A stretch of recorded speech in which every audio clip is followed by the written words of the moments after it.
Someday I'll finally get to review the new James Bond movie and finally give Daniel Craig the bashing he oh so deserves. But for now, we're doing this. Now, you may not have known this about me, but I'm not exactly a Kingsman fan. The first one really dropped the ball towards the end, and then the second one was just really bleh. Frankly, I can't believe they're making a third one. However, my favorite era of espionage is World War II and the 1940s. Now, granted, they're doing the First World War, but I think there's still a lot of opportunity to have a lot of fun with this. And I think that's the attitude we need to take towards these movies, because they go out of their way to give us some absolutely fantastic action sequences. I mean, at least you're doing better than James Bond and his boring ass right now. Seriously, fuck Daniel Craig James Bond. Then again, I would expect nothing less from the director of Kick-Ass. Though, then again, he did direct the last two movies, and the last two movies aren't exactly my favorite movies of all time.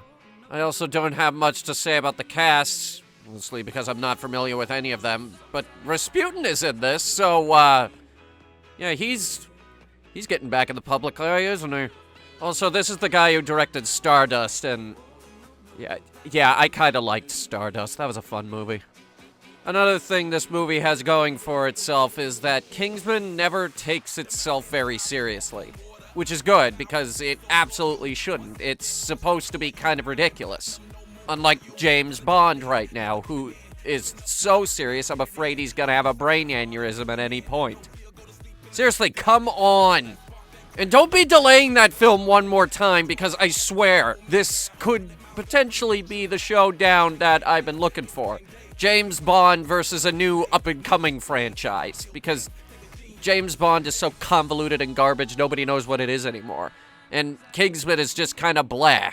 So, both franchises are kind of on equal footing right now, and I feel like if I were to review both, we could have some fun with that.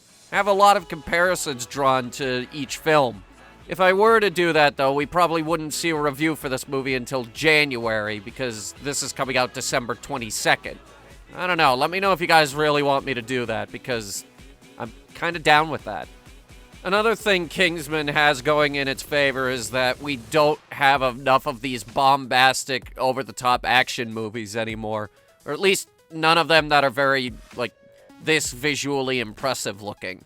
I mean, sure, you got Vin Diesel jumping out of an airplane with a car, but at the end of the day, those movies are mediocre at best, and, well, let's face it, MCU has kind of stagnated at this point.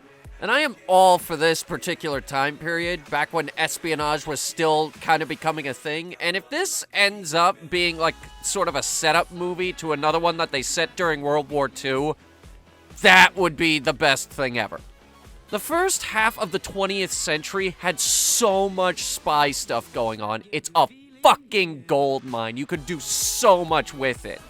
I'm not sure, but I think I actually have some expectations for this movie. Maybe it is finally time for me to go back and look at this franchise, because, let's be honest, it is fun.